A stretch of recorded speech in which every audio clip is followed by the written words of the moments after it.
performing it. I'm on the brine. I'm on the brine.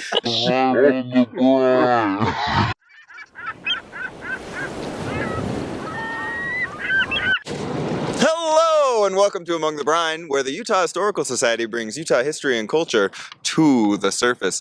My name is Tim Glenn. I'm the museum director for the Utah Historical Society, and this is my partner in brine, Haille VanPatten. That's right. Haille. Tim. Haille. Tim. Today we have a very special guest with us. Someone who has been in the public world in our community for 3 decades. Let's bring him out. It's eBay Hamilton from KRCL. Yay! Hi. Hi, welcome, eBay. Hello. Thanks for having me out here among the brine. Oh. Yes. Yes. You might be the first person that's gotten the name right. Yeah. Oh, really? Well, it's a beautiful morning out here Yeah. in Salt Lake. I'm happy to be A here. little chilly. eBay, can you tell us, you work for KRCL. I believe you're the station manager now. I'm the Director of Programming and Operations. Excuse me, Ooh. Director of Programming So, and Operations. I'm like the Vice Fancy. Principal. Yeah. Can you tell us a little bit about your history with KRCL and Yeah. KRCL in general, what it means to the community? Absolutely. Yeah, so I've been with KRCL since 1993. Wow. I started when I was just 14 years old as a summer internship. It was originally just going to last for the summer, and I just didn't leave and keep showing up. So I did a volunteer radio show, various shows actually, overnights, early mornings, afternoons, for over 15 years, and then I started on staff back in 2008 as the music director and one of the on-air hosts, and I continue with those roles plus a few more hats. And KRCL itself started back in 1979. Stephen Holbrook, station founder, he had noticed that there were community radio stations popping up in other states, and also that these stations were playing music that you couldn't hear on mainstream radio, and he felt like a lot of his friends were leaving Utah to go to cooler places, so maybe he could start a community radio station in Salt Lake City.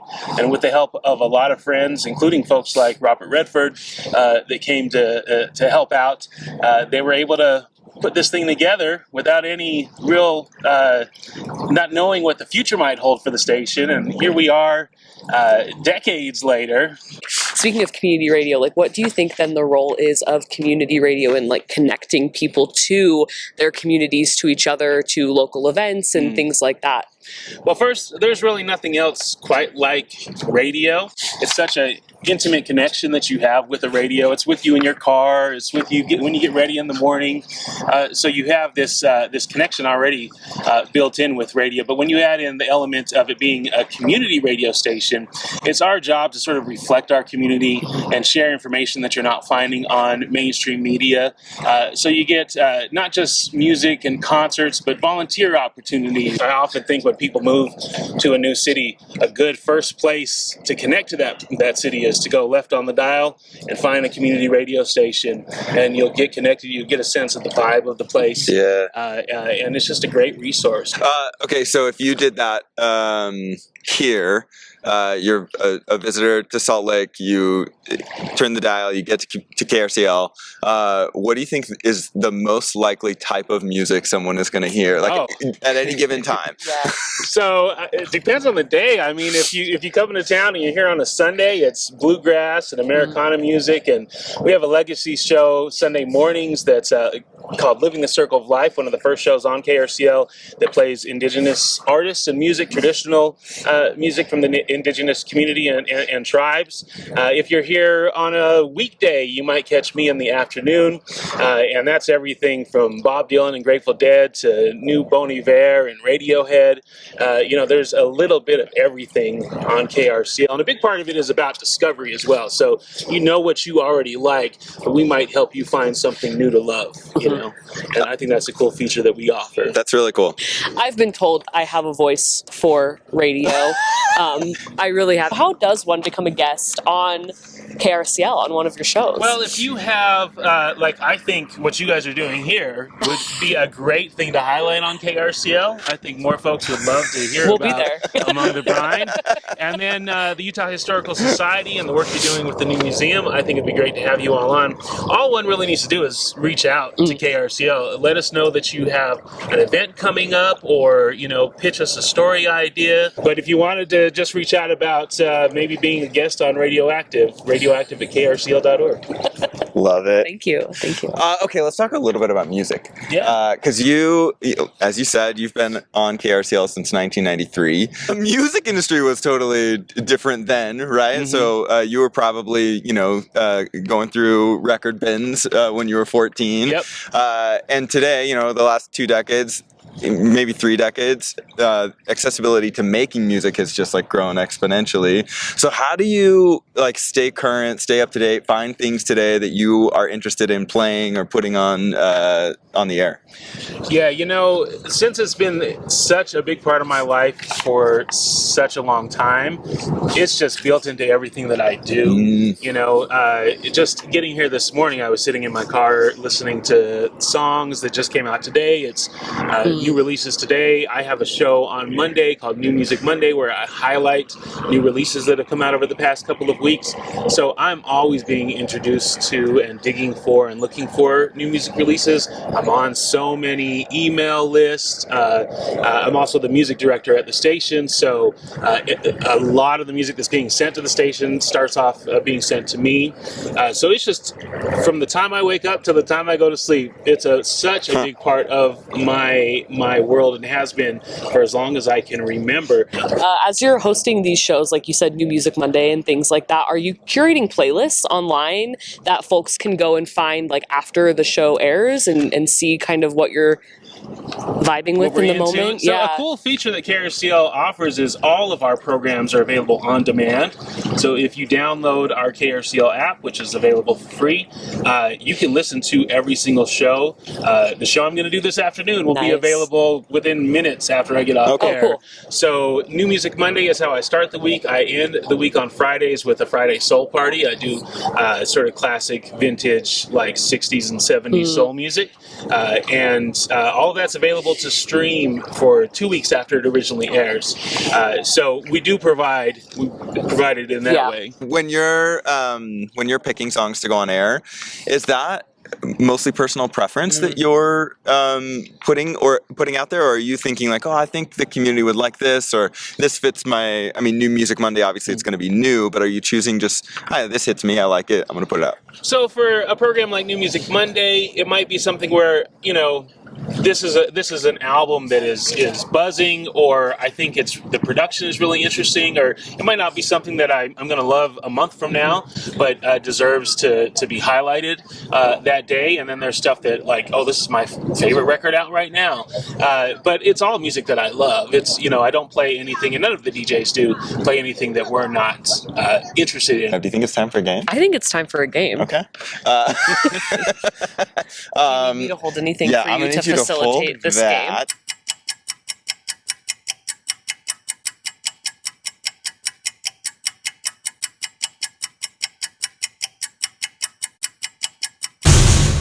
eBay. Yes. We're going to play a game called Finish the Lyric. Finish the lyric. Okay. We have a song from each decade that you've been working at KRCL. Oh okay. And we're going to play it. When I stop the song, we want to see if you can finish the lyric. Okay. So, here we go. Check the rhyme.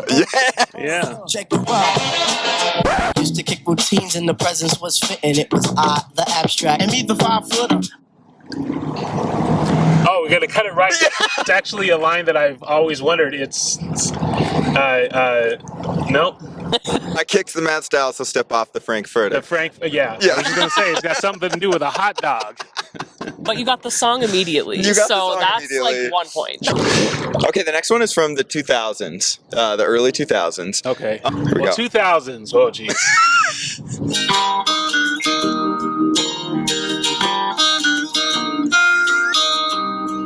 I can tell you right now, this is probably not what I was listening to in the 2000s. Oh, is this the beautiful guy? James Blunt? The very song. Oh, really? Yeah, I'm gonna make this really easy for you. I do want to say, though, fortunately, sometimes a song is so big that there's nothing else that you can do that kind of shakes it. And I think he had some struggles. Okay, you ready? But take it back to 83 when the only Oh, yeah. was the ice on the tree. And I'ma take it back Well, to look at you all digging deep when just taping like this me, for a living local in a TV mountain show called top 3.2% Television. I had been asked, my band had been asked to be on a Christmas episode, and I said, only if I get to write a Christmas song. And I sat down and worked on this song for 2 days. Wow. Memorized it and performed it 2 days later. Oh, wow. Which was I was sort of at this era. I was doing a lot of that. I was writing a lot. I was writing daily and playing often, and my band was really, really great. We didn't last much longer after that, but You don't know what lyric You don't came know? next. I don't know what you're lyric saying. came next, Yeah. but I know what the song was about. It was about being broke on Christmas, and I'm writing you a song for Christmas. That's all I got for you. Oh, that's pretty good. Yeah. Here we go. This is from the 2010s. No, 2020s. This is from the 20. This is recent.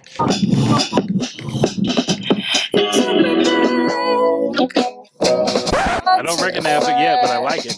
You know the band for sure. Well, I don't know the lyrics. Yeah. I was gonna say, like, well, maybe when the chorus hits, it'll be something I recognize. You know, and yeah, I'm not. If it was a mainstream release, I certainly,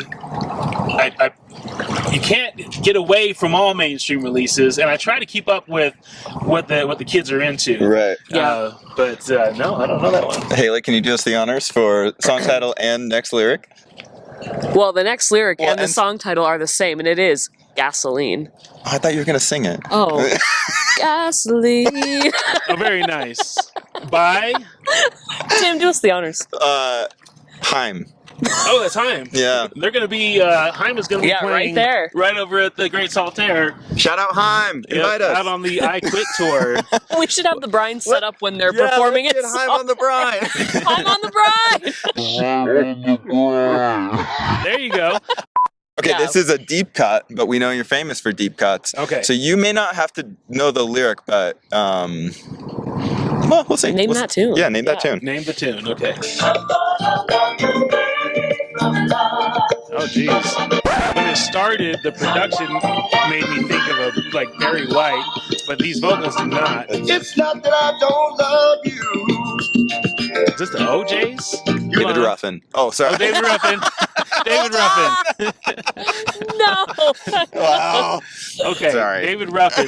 That is a bit of a deep cut. That's from some sort of disco era soul. There's got to be something in the 70s. Yeah.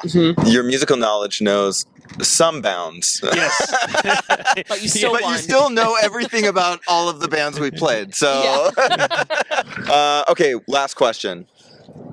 One artist or album that has changed your life. Ooh.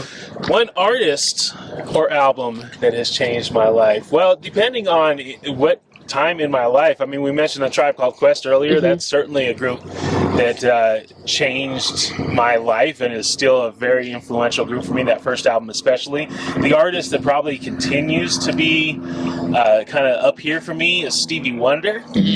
Stevie Wonder, everything he did in the 70s especially, but that's an artist that in a way helped shape how I listen to music. But there's just so many. I could go. It depends on the year and the age, and Yeah. Yeah, that's cool. Yeah. you know. Last question. Oh. Settle a bet for us. Yes. Christian Bale or Jeremy Jordan? Christian Bale or Jeremy Jordan. I'm gonna go out on a limb and say Christian Bale, but I don't know. I haven't heard either of them do anything music related. All right, eBay. Thank you so much for coming. Yes, this has thank been wonderful. So can I just say I'm wearing this pink long sleeve shirt in honor of my favorite Salt Lake connection, which is the Pink Floyd, the Flamingo. Oh, You yeah. know the story of Pink Floyd who escaped from the Tracy Aviary in the late 80s. Yeah, shout out And Pink Floyd. flew out and started hanging out with seagulls on the Great Salt Lake, eating brine shrimp every winter. This was his winter spot.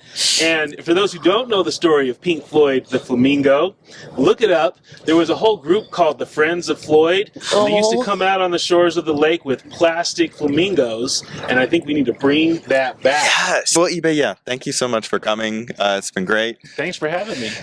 For Haille VanPatten, I'm Tim Glenn, and this has been Among the Brine, where the Utah Historical Society brings Utah history and culture to the surface. You can catch us Thursdays at 7, Fridays at 4, and Sundays at 4:45 on Great Salt Lake Public Access Radio and Television. See you next time.